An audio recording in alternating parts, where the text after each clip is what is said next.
Ndagusuhuje wowe nkurikiranye kuri channel yacu Rama, ndakwifuriza kurama, ndakwifuriza kugira ubuzima buzira umuze, nicyo cyifuzo cyanjye kuri buri wese unkurikiye. Uyu munsi naguteguriye ikiganiro cyiza cyane kandi kireba buri wese muri iyi minsi ya none, kijyanye n'ikibazo cy'amaso kugira ngo turebe icyo twakora, dukomeze kubungabunga amaso yacu kandi dukomeze gufasha n'abacu bagize ikibazo cyo kurwara amaso bye kugarukiraho be kugera ku buhumyi. Ese waba wari uzi ko hejuru ya 60% y'abatuye isi, ni ukuvuga mu myaka yose baba bato n'abakuru, bambara rinete, abandi bakambara utuntu bashyira ku mboni z'ijisho kugira ngo babashe kureba neza? Iyo mibare ni myinshi cyane, birababaje. Wari uzi se kandi ko rinete burya zitavura amaso?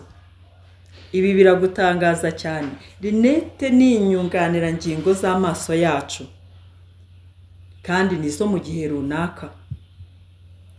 Igihe uburwayi bw'amaso budakurikiranwe cyangwa ngo bwitabweho, ndakumenyesha ko amaso yawe azakomeza kugira ikibazo kurusha mbere. Nitwa Louise, ndakwifuriza kurama, ndakwifuriza ibyiza byinshi, ariko ndanakwifuriza kugira amaso mazima, ndakwifuriza kugira imirebere myiza. Ngwino untege amatwi, untize umwanya, tuganire turebe icyakorwa. Burya iyo wambaye rinete ni nko guhisha ikibazo cyawe cy'amaso. Sibyo wari ubizi? Iyo wambaye rinete uhisha ikibazo cyawe cy'amaso. Ibi nje kukubwira ushobora kuba utari ubizi, nta n'uwiteguye na rimwe kubikubwira. Kubera iki? Nawe tekereza impamvu inganda zikora ibirahuri by'amaso zirushaho kwiyongera. Gira icyo ukora. Ibi wasanga utari ubizi kandi ntabwo benshi bazi ko buri myaka 2 cyangwa se mu myaka 3 bagomba guhindura rinete zabo, kugira ngo nyine rinete zabo barebe ko zikijyanye n'uburwayi bwabo bw'amaso, barebe ko nta cyakorwa, ariko akenshi burya bagushyira ku zirenze izo wari ufite. Gerageza rero, haracyari byo gukora.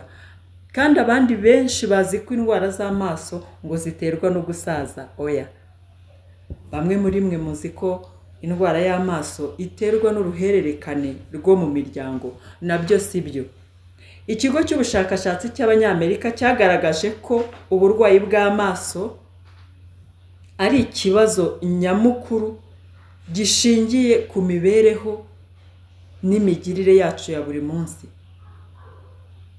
kandi banemeje bidasubirwaho ko ikirere nacyo kigira uruhare mu kutwangiriza amaso. Ikindi bagaragaje aba bashakashatsi ni uko ibi byuma cyangwa se ecran numerique zitwangiriza amaso. Izi ecran numerique zisohora urumuri rw'ubururu. Uru rumuri rukadutera ikibazo, rukangiza imboni y'ijisho buhoro buhoro. None se tumanika amaboko twe kugira icyo dukora, tuvuge ngo byararangiye, abayarwaye se bo turekeraho? Oya, haracyari ibyiringiro, haracyari cyakorwa. Nakubwiye ngo ntize umwanya gusa, turebe icyo twakorera hamwe kugira ngo duhashye iki kibazo cy'uburwayi bw'amaso. Reka duhere kuri ibi byuma electronique dukoresha kenshi, dukoresha hafi ya buri gihe. Aba bashakashatsi kandi b'Abanyamerika bagaragaje ko umuntu umwe nibura ashobora kumara amasaha 8 kuri izi ecran numerique. Birababaje, aya masaha ni menshi, aya masaha twangiriza amaso. Ibi byuma rero bagaragaje kandi ko byifitemo urumuri rw'ubururu rwangiza imboni y'amaso buhoro buhoro, ijisho rikagenda ryangirika we ntubimenye, ntabwo ubyumva ako kanya. Kwambara rinete nabibabwiye bibata amaso. Amaso yacu ntiyongere kwishakamo ubushobozi bwo kureba namba atambaye rinete. Ikindi kandi iyo twambaye izi rinete, uko wahumbyaga ntabwo ari ko wongera guhumbya. ibi nabyo bigenda bikwangiza buhoro buhoro. Icyo nashakaga kubabwira ahangaha ni uko ugomba gukoresha uko ushoboye kose, ugakora ibyashoboka byose kugira ngo amaso yawe amererwe neza, utaragera ku kigero cyo kwambara rinete.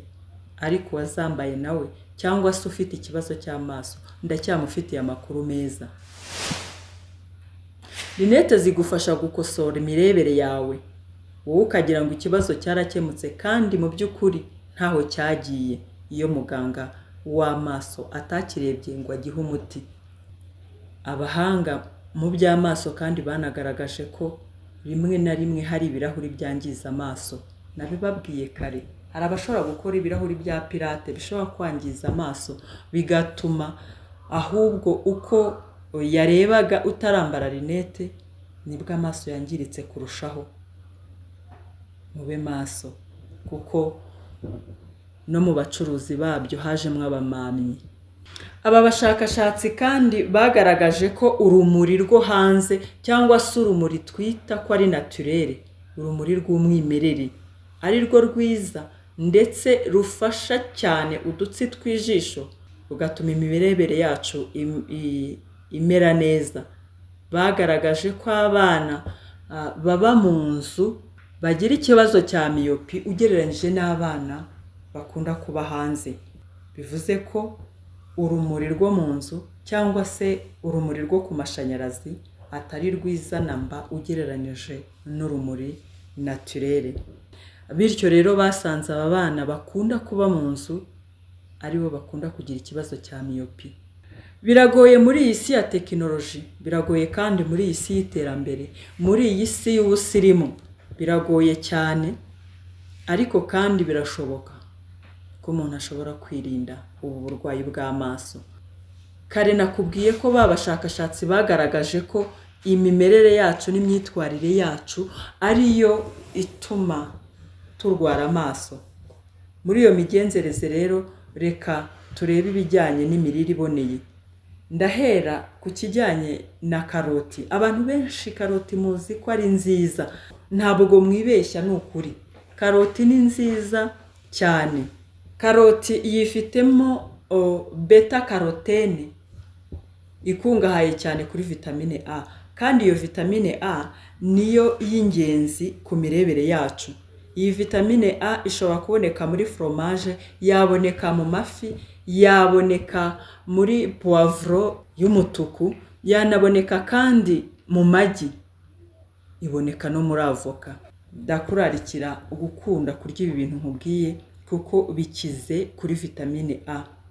Iyi karoti rero narindimo nkuratira, ushobora kuyirya ari mbisi, ushobora kuyirya itetse, ushobora kuyirya muri salade, ariko kandi wanayirya uyikozemo umutobe wayo.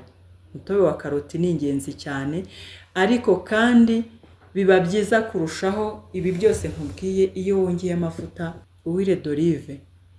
Erayo ni ngombwa, ni ingenzi cyane kubera ko ifasha absorption, ituma ya vitamine A iba absorbe, umubiri ukayakira neza.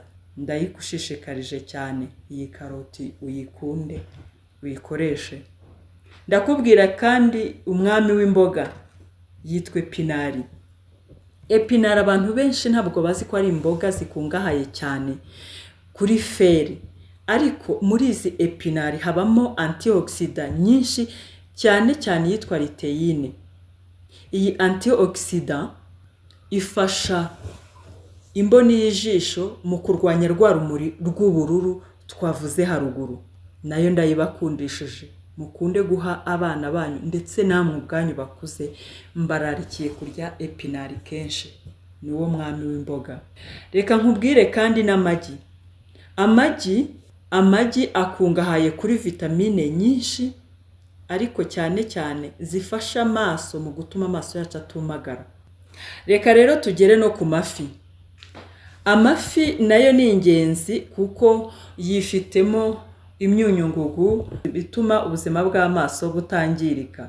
Ndanakubwira ikijyanye na vitamine C, nacyo ni ingenzi. Vitamine C iboneka mu ndimu, mu mineke, mu maronji n'ibindi, ariko ni ingenzi cyane kuko iyi vitamine C ituma udutsi tw'amaso twangiritse dushobora kwisubira.